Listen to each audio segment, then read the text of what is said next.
What advice would you give to someone looking to quit porn? Well, I gave some advice a little earlier about quitting alcohol, and I would say it isn't that you're trying to quit porn. It's not the right way to think about it. The right way to think about it is that you're trying to figure out how to have a better life. And so you have to figure out, well, I would say do the future authoring program and keep your porn addiction in mind and think.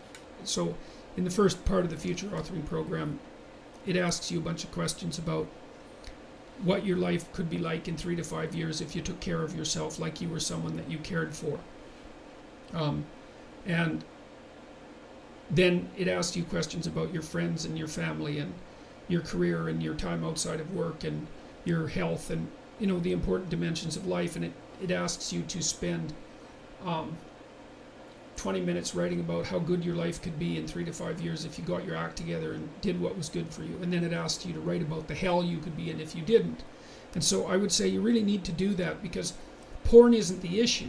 The issue is that you're not living your life the way you want to. And so you need a vision of life that's more compelling than the porn, and you need a counter vision too that frightens you, because otherwise porn is obviously extraordinarily gratifying in the short term, but you seem to be suffering from the medium to long term consequences of its use.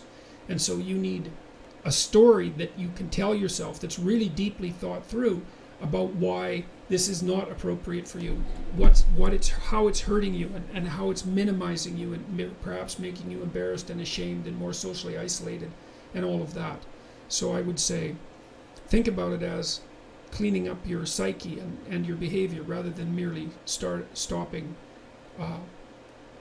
porn. You also might want to write down, and you could do this in the negative vision part of the future authoring program. You got to write down everything bad that you think porn is doing to you, because obviously you have some suspicions that this is not good for you, right? That it's actually harming you in some important way.